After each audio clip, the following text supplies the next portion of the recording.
Welcome dear rockers. आज हम आपके लिए लेके आए हैं एक मूवी जो आपको हिला के रख देगी। मूवी का नाम है बर्लिन सिंड्रोम और ये एक ए रेटेड मूवी है, तो इसको अगर आप 18 साल से कम के हो तो मत देखिए। मूवी की शुरुआत में कहानी की हीरोइन क्लेयर को दिखाते हैं जो एक ऑस्ट्रेलियन है। वो एक प्रोफेशनल फोटोग्राफर है और दूसरे कॉन्टिनेंट्स और देशों को एक्सप्लोर करना उसका पैशन है। इस बार वो बर्लिन आई है। बर्लिन आते ही वो सबसे दोस्ती करने की कोशिश करती है, जिससे पता चलता है कि वो अकेलेपन से जूझ रही है। बर्लिन में पहली रात वो एक बिल्डिंग की छत पर गुजारती है जहाँ पर कुछ अजनबी भी होते हैं। सुबह की पहली किरण को देखते ही वो उस नेचुरल लाइट में सिटी की फोटोज खींचती है। अगले दिन क्लेयर सिटी में घूमती है और मार्केट से हैंडक्राफ्ट की चीजें खरीदती है। कुछ फोटोज क्लिक करने के बाद वो एक बुक शॉप में जाकर गत्सव किलमेट नाम के राइटर की बुक देखने लगती है। कुछ देर बाद वो स्टोर से बाहर जाते वक्त एंडी नाम के एक आदमी से टकराती है। दोनों सॉरी कहकर कैजुअली बात करने लगते हैं। पहली मुलाकात में क्लेयर को एंडी बहुत इंटरेस्टिंग कैरेक्टर लगता है और देखते देखते दोनों सारा दिन एक दूसरे के साथ गुजारते हैं। क्लेयर बताती है कि वो यहाँ जर्मन आर्किटेक्चर के बारे में जानने आई है और वो इस बारे में एक बुक पब्लिश करना चाहती है। एंडी को इन चीजों में कोई इंटरेस्ट नहीं होता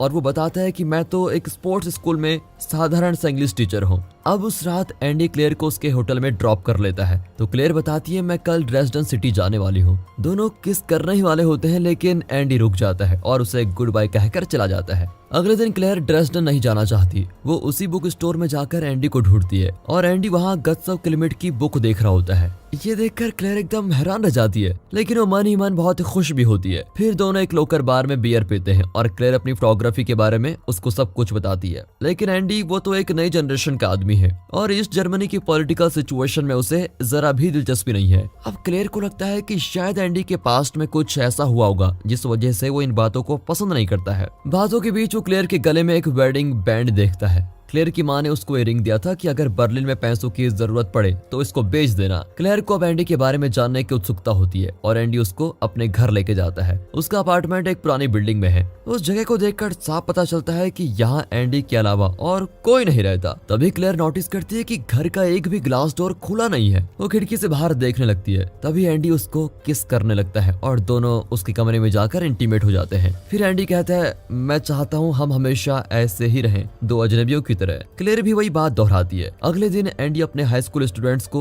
इंग्लिश सिखा रहा होता है। उसने बच्चों को वीकेंड में कोई किताब पढ़ने को कहा था। तभी वो फ्रांका नाम के स्टूडेंट से पूछता है तो वो बहुत कॉन्फिडेंस के साथ उस किताब के बारे में बताने लगती है, हालांकि उसकी इंग्लिश बहुत कमजोर होती है। यहाँ एंडी के अपार्टमेंट में क्लेयर उठकर अपनी ड्रेस पहन लेती है और बाहर जाने की कोशिश करती है लेकिन दरवाजा लॉक्ड होता है। वो चाबी ढूंढती है लेकिन लगता है एंडी चाबी साथ लेके गया। चाबी न मिलने पर क्लेयर अपार्टमेंट को एक्सप्लोर करती है। वो देखती है कि वहाँ पर एक बंद कमरा है। बाथरूम में रेड नेल पॉलिश है और एंडी के स्कूल की एक फोटो भी होती है। क्लेयर दिन भर घर में बंद पड़ी रहने की वजह से बड़ी तंग आ जाती है लेकिन वो नहीं जानती कि उसकी मुसीबतें तो अब शुरू होने वाली है। स्कूल के बाद एंडी घर जाने लगता है तो उसके फ्रेंड्स पीटर और जना उसे ड्रिंक के लिए इनवाइट करते हैं लेकिन वो किसी काम का बहाना करके निकल जाता है। जब वो घर लौटता है तो क्लेयर उसे चाय बना कर देती है और कहती है मुझे घर की चाबी नहीं मिली। एंडी कहता है मैं चाबी टेबल पर छोड़ना भूल गया। क्लेयर को उसकी बात एकदम नॉर्मल लगती है। फिर दोनों क्लब में जाते हैं। दोनों साथ सोते हैं और सुबह एंडी ड्रेसर पर क्लेयर के लिए एक चाबी छोड़ देता है। उसके जाने के बाद क्लेयर उठकर ब्रेकफास्ट के लिए किचन में जाती है। वहाँ उसको गत्सव किलमेट की दूसरी बुक मिलती है जिसमें एक औरत की फोटो रखी है जिसकी पीठ पर माइन करके लिखा हुआ है।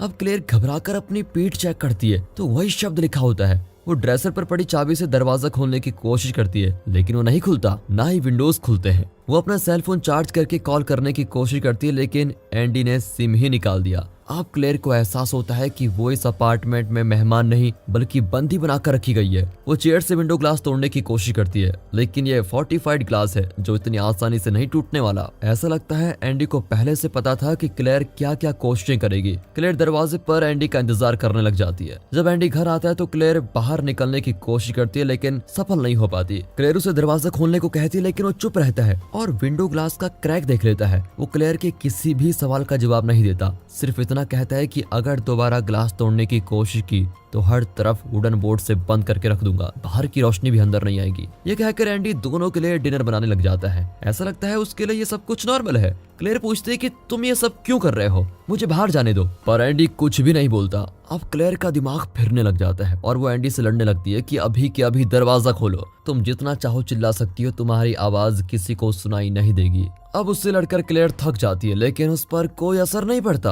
एंडी अपनी रोजमर्रा की जिंदगी में मस्त होता है और ऐसे बिहेव करता है जैसे कुछ हुआ ही नहीं। इसी तरह कुछ दिन बीत जाते हैं। एंडी अपने पिता से मिलने जाता है जो लेक्चर दे रहे होते हैं। फिर एंडी उनके लेक्चर से बोर होकर क्लेयर की फोटोज देखने लगता है जो उसने खुद ली थी। लेक्चर के बीच में एंडी के पिता ईस्ट जर्मनी के बारे में उसकी राय पूछते हैं। लेक्चर के बाद एंडी बताता है, मुझे मेरी पसंद की एक लड़की मिली है, लेकिन बेटा तुम्हारी पहली गर्लफ्रेंड का क्या हुआ? पापा वो कनाडा वापस चली गई है और मेरी नई गर्लफ्रेंड ऑस्ट्रेलिया से है। अब उसके पापा पूछते हैं कि तुम हमेशा फॉरेन टूरिस्ट को ही अपनी गर्लफ्रेंड क्यों चुनते हो, लेकिन इसका उन्हें कोई जवाब नहीं मिलता। पिछले कुछ दिनों से एंडी क्लेयर को बेड पर बांध कर रखा हुआ है और नीचे एक टॉवल के अलावा कुछ नहीं होता। एक रात जब वो घर वापस आता है तो घर की चाबी एक लॉकर में डालकर रखता है जिसमें क्लेयर की डॉक्यूमेंट्स हैं। वो क्लेयर को खोल देता है और उसे कोई गिफ्ट देता है और कहता है कि मैंने तुम्हारी माँ को भी मैसेज कर दिया है कि तुम बिल्कुल ठीक हो। अब क्लेयर खड़ी हो जाती है, लेकिन वो बिल्कुल टॉयलेट में डूबी होती है और कहती है कि मैं बिल्कुल ठीक नहीं हूँ, मेरी माँ को जल्द ही पता चल जाएगा क्योंकि मैंने ड्रिंक्स का बिल अपने कार्ड से पे किया था। फिर वो नहाने जाती है तो ड्रेन में सुनहरे रंग के बाल देखती है। मतलब क्लेयर पहली औरत नहीं है जिसे एंडी ने बंदी बनाकर टॉर्चर किया है। एंडी दोबारा क्लेयर को बेड पर बांध देता है और उसकी फोटोज लेने लग जाता है।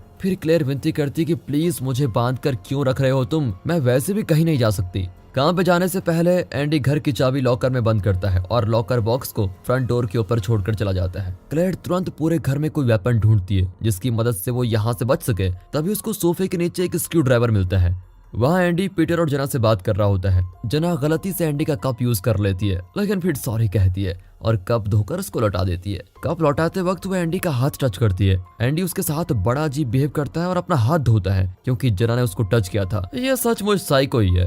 जब वो घर लौटता है तो क्लेयर पजल सॉल्व कर रही होती है जो एंडी उसके लिए लेके आया था। वो एंडी को भी बुलाती है। जब वो बैठता है तो क्लेयर उसके हाथ में चाबी देखती है। जैसे ही एंडी एक पजल पीस को रखने के लिए बोर्ड पर हाथ रखता है, क्लेयर झट से उसके हाथ में स्क्रू ड्राइवर घुसा देती है और उसका हाथ टेबल पर ही अटक जाता है। पलक झपकते ही क्लेयर चाबी उठाकर दरवाजा खोल देती है और अपार्टमेंट से बाहर चली जाती है। इसी बीच एंडी स्क्रू ड्राइवर से हाथ छुड़ाकर नीचे भागता है। तभी क्लेयर मेन डोर से बाहर निकलने की कोशिश कर रही होती है, लेकिन एंडी वहां पर पहुंच जाता है और क्लेयर के हाथ पर दरवाजा दे मारता है। क्लेयर की उंगलियां टूट जाती है। दर्द के मारे क्लेयर बेहोशी हो जाती है। अब एंडी उसको उठाकर लिविंग रूम के फर्श पर छोड़कर अपने घाव पर दवा लगाता है। कुछ समय बाद एंडी अपने पिता से मिलने जाता है तो वो बताते हैं कि तुम्हारी माँ तुम्हारा हालचाल पूछ रही थी और तब हमें पता चलता है कि उसकी माँ किसी वजह से उसे और उसके पिता को छोड़कर चली गई थी। तब से एंडी अपनी माँ से सख्त नफरत करता है। अब एक रात क्लेयर उससे कहती है कि मैं अपनी माँ को बहुत मिस कर रही हूँ, जिनसे तुम कभी मिल नहीं सकती उन्हें मिस क्यों कर रही हो, तुम्हें माँ की क्या जरूरत है, मैं हूं ना। इतना वाहियात जवाब देने के बाद एंडी उसकी फोटोज क्लिक करता है और फोटोज लेकर एक सीक्रेट कमरे में चला जाता है और दरवाजा लॉक करता है।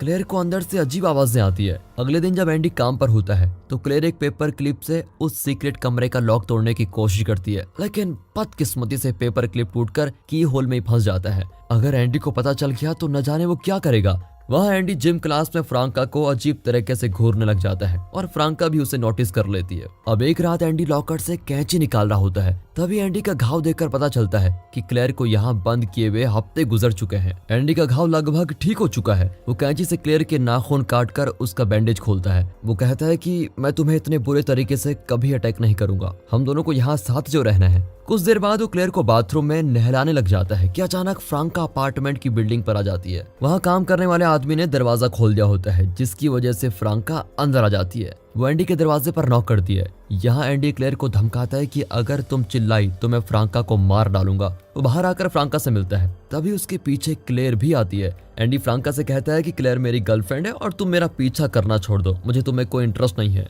इस तरह फ्रांका की इंसल्ट करके वो उसे भेज देता है। उसके बाद वो क्लेयर को बताता है कि इसका नाम फ्रांका है और ये मेरी स्टूडेंट है। फिर वो क्लेयर के बाल काट देता है और फिर एक बार उसकी फोटो लेता है। फिर हमेशा की तरह उस सीक्रेट रूम को खोलने की कोशिश करता है। क्लेयर घबरा जाती है क्योंकि उसका पेपर क्लिप की होल में फंसा हुआ है। अब ये न जाने मेरा क्या करेगा, लेकिन ऐसा कुछ नहीं होता। कुछ दिन बाद एंडी क्लेयर के लिए एक इनरवियर खरीद कर लाता है। क्लेयर के पास अब कोई रास्ता नहीं है। वो मजबूरन उसे पहनकर पोज करने लग जाती है। कुछ देर बाद वो एंडी के साथ फाइट करने की एक्टिंग करती है और बताती है कि तुम इतने नॉर्मल क्यों हो। इस पर एंडी उसे बहुत मारता है। अब क्लेयर अपने कपड़े पहनती है तो देखती है कि बेड के नीचे कटे हुए नाखून पड़े हुए हैं। उस रात एंडी क्लेयर से नाराज होकर अपने पिता के घर चला जाता है। इसी बीच अपार्टमेंट में पावर कट हो जाती है। विंटर की वजह से वहाँ स्नोफॉल शुरू हो चुका है। क्लेयर से ठंड बर्दाश्त नहीं होती। अगली सुबह एंडी देखता है कि उसके पिता मर गए। एंडी घर को साफ करके अपने पिता के नाखून काटता है। यहाँ क्लेयर नेल पॉलिश लगाती है और गर्म रहने की कोशिश करती है। गैस स्टोव काम कर रहा होता है जिसकी वजह से वो कुछ बनाकर खा लेती है। क्लेयर इस जेल में कैद है, हालांकि अब यहाँ कोई जेलर नहीं है। एंडी अपने पिता की लाश के साथ वहीं कुछ और दिन रहता है।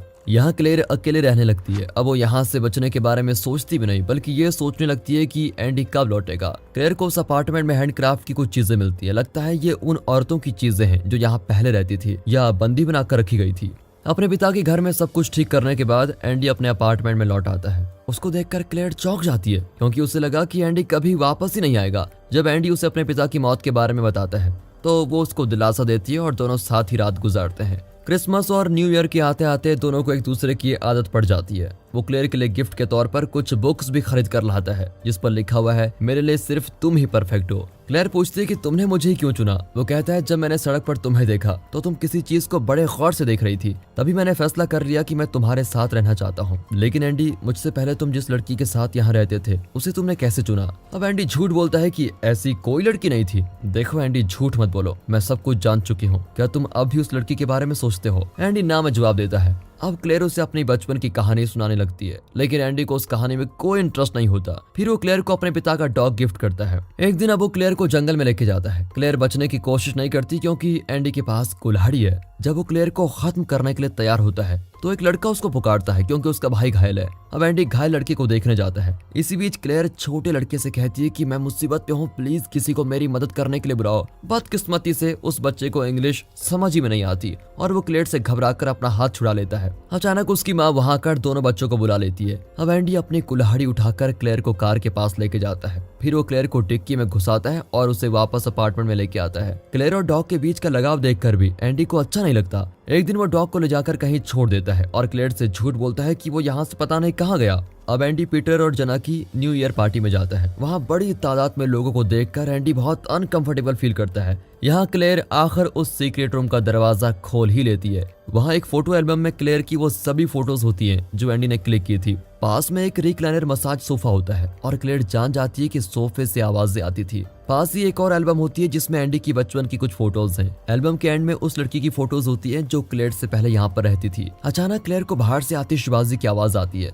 और आखिर नया साल भी आ गया है। वहाँ एंडी को पार्टी में ज्यादा मजा नहीं आता और वो किचन में जाकर डिशेस क्लीन करने लगता है। तभी वहाँ पर जना आती है और कैजुअली बात करने लगती है। एंडी अचानक उससे पूछता है, तुम आदमियों के पीछे क्यों पड़ी रहती हो? अब उसका अपमानजनक सवाल सुनकर जना को भी घिन आती है और घबराहट के मारे वो कहती है, तुम्हें औरतों से बात करने की तमीज नहीं है क्या? अभी यहाँ से निकल जाओ। एंडी बाहर जाता है। वो रास्ते में एक टूरिस्ट लड़की को देखता है और उससे बात करने की कोशिश करता है। उसकी इंग्लिश को सुनकर वो लड़की हंसने लगती है और तभी उसके फ्रेंड्स उसको बुलाते हैं और वो चली जाती है। एंडी अब घर की ओर ड्राइव करने लगता है और रास्ते भर दूसरी औरतों को देखता ही रहता है। शायद वो अब अपनी अगली टारगेट को ढूंढ रहा है। उसी दौरान यहाँ क्लेयर सामने के अपार्टमेंट में किसी को देखती है। वो किसी तरह उस आदमी को इशारा करती है और वो आदमी जल्दी से अपार्टमेंट में पहुंच जाता है और दरवाजा खोलने की कोशिश करता है, पर इतने में एंडी लौट आता है और उस आदमी के सर पर दे मारता है। अब एंडी उसे लगातार मारकर उसकी जान ही ले लेता है। वो क्लेयर को जबरदस्ती जगह साफ करने को कहता है। फिर दोनों मिलकर उसकी लाश को प्लास्टिक कवर में बांध देते हैं।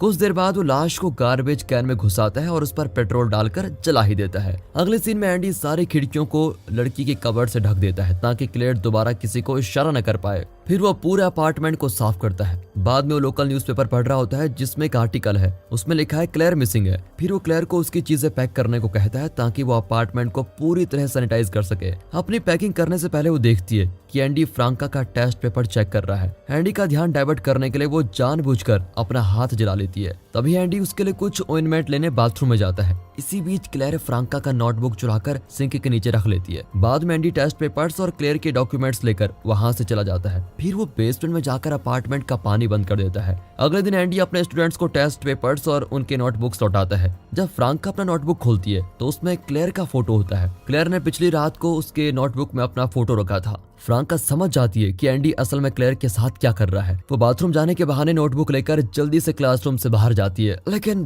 बदकिस्मती से फोटो उसकी बेंच से नीचे गिर जाती है और दूसरे बच्चे उसे देख लेते हैं। जब फ्रांका रियलाइज करती है कि फोटो कहीं गिर गई तो वो तुरंत अपनी साइकिल लेकर एंडी के घर जाती है। क्लासरूम में बच्चे उस फोटो को पास करने लगते हैं और आखिर वो एंडी के हाथ में चली जाती है। अब एंडी घबराकर जल्दी से घर की ओर ड्राइव करने लगता है। जब वो अपार्टमेंट बिल्डिंग पर पहुंचता है तो वहाँ फ्रांका की साइकिल पड़ी होती है। वहाँ एक विंडो भी खुली है। वो रियलाइज करता है कि दोनों लड़कियां किसी तरह लॉकर बॉक्स खोल के भाग गई। वो ऊपर जाकर चेक करता है तो क्लेयर वहाँ होती नहीं। ना तो वहाँ क्लेयर होती है और ना ही फ्रांका। तभी ऊपर कुछ आवाजें आती है और एंडी ऊपर जाता है। जब वो ऊपर के अपार्टमेंट में पहुंचता है तो क्लेयर उसे नीचे बुलाती है। एंडी उसे नीचे ढूंढता है लेकिन वो छुप जाती है। जब वो अपने सीक्रेट रूम में पहुंचता है तो क्लेयर उसे पुकारती है और उसकी आंखों के सामने दरवाजा लॉक कर देती है। क्लेयर ने लॉकर बॉक्स से अपने सारे डॉक्यूमेंट्स ले लिए थे। फिर वो फ्रांका को छुड़ाने के लिए दूसरे अपार्टमेंट में जाती है जहां फ्रांका कबर्ड में छुपी हुई है। तभी क्लेयर कबर्ड खोलकर उसको बाहर निकालती है। वो परेशान होती है कि अगर मुझे पहले पता होता तो मैं उसी दिन पुलिस को इन्फॉर्म कर देती। अब क्लेयर उसे दिलासा देती है कि कोई बात नहीं, तुम मेरी मदद के लिए आई हो, यही मेरे लिए काफी है, thank you so much. Movie के आखिर में दिखाते हैं कि क्लेयर बर्लिन शहर की हवा को अपने शरीर पर फील कर रही है। लगभग 1 साल उस अपार्टमेंट में कैद रहने के बाद वो फाइनली आजाद हो गई है और इसी के साथ ये मूवी यहाँ पर खत्म होती है। दोस्तों अगर ये मूवी अच्छी लगी हो, स्टोरी अच्छी लगी हो, पसंद आई हो तो लाइक कीजिए और चैनल को सब्सक्राइब। बाकी मिलते हैं अगली वीडियो में, तब तक के लिए गुड बाय, अपना ख्याल रखिए and finally thanks for watching.